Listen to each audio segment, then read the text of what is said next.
Kwa bahati mbaya hatujui umevunjikaje na tunaumisi sana utaratibu.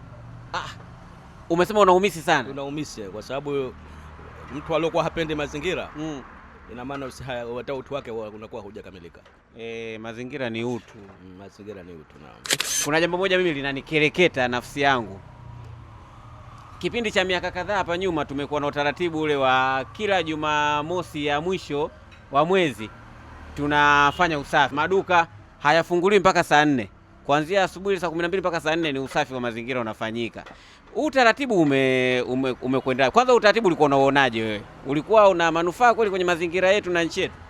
Utaratibu ulikuwa mzuri na ulikuwa na manufaa sana. Kwa bahati mbaya hatujui umevunjikaje na tunaumisi sana utaratibu. Umesema unaumisi sana? Tunaumisi kwa sababu mtu aliyokuwa hapendi mazingira ina maana hata utu wake unakuwa hujakamilika. Mazingira ni utu. Mazingira ni utu, naam. Mimi najisikia vibaya kuwa halifanyiki, haliendelei, limekwama, haliboreshwi. Wakati mwanzo ilikuwa ni raha, yani tunapopita popote unakuta pasafi.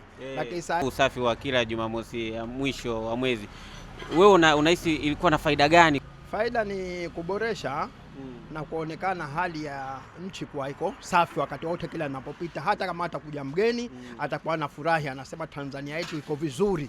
Hata mambo ya marazi yanakuwa anakimbia, kwa sababu pahali pakiwa usafi hata marazi yanakuwa hayapo, kwa sababu kuna marazi ya kipindupindu na nini kinakuwa kimeondoka, hakionekani. Lakini kama kutakuwa kuna uchafu, hata marazi ya kipindupindu yanakuwa yanakaribia.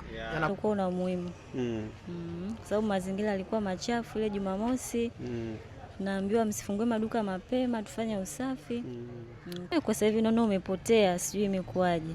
Sio kama zamani. Labda wangeurudisha tena huo utaratibu. Wangeurudisha tena ili Jumamosi tufanye usafi afu ndipo tufungue maduka. Ilikuwa inakuathiri chochote kwenye biashara yako?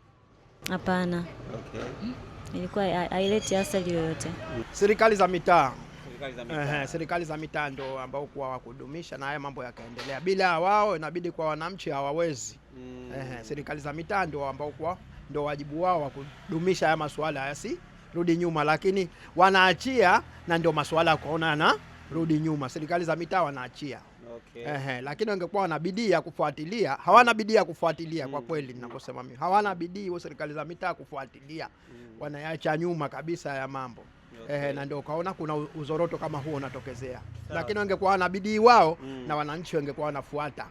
Kwa maoni yangu ningependa ule utaratibu uweze kurudi tena, kwa sababu mazingira ni machafu. Kusema ukweli mazingira ni machafu, sasa hivi utaratibu haupo. Kwa hiyo bora wangeurudisha tena kila Jumamosi ya mwisho wa mwezi, watu tuweze kufanya usafi ndipo tuweze kufungua ofisi zetu. Swala la usafi wa mazingira ni jukumu la kila mmoja. Na kwa hivi siku za hivi karibuni tumeanza kuona ongezeko la taka na uchafu katika maeneo mbalimbali ya majiji ikiwemo hata jiji letu la Dar es Salaam. Tunashukuru, tumeona jitihada kubwa ambazo serikali za mitaa zinafanya, hususan waheshimiwa wakuu wa wilaya.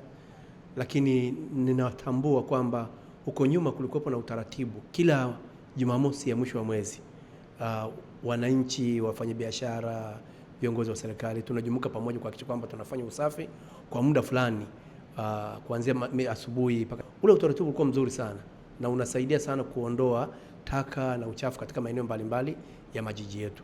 Kwa hiyo utaratibu kama ule ukiendelea utasaidia sana. Madhara ya uchafu na taka katika maeneo mbalimbali ya majiji ni changamoto kubwa sana. Sasa wakati mwingine, kwa mfano kipindi hichi ni kipindi cha kiangazi. Kifika kipindi cha masika, uchafu wote unachukuliwa unaingia kwenye mitaro. Mitaro unaziba, na ikiziba sasa inaanza kuleta mafuriko, lakini vile vile inasababisha maji kuchepuka na kuelekea kwenye maeneo mengine ambayo hayakusudiwa.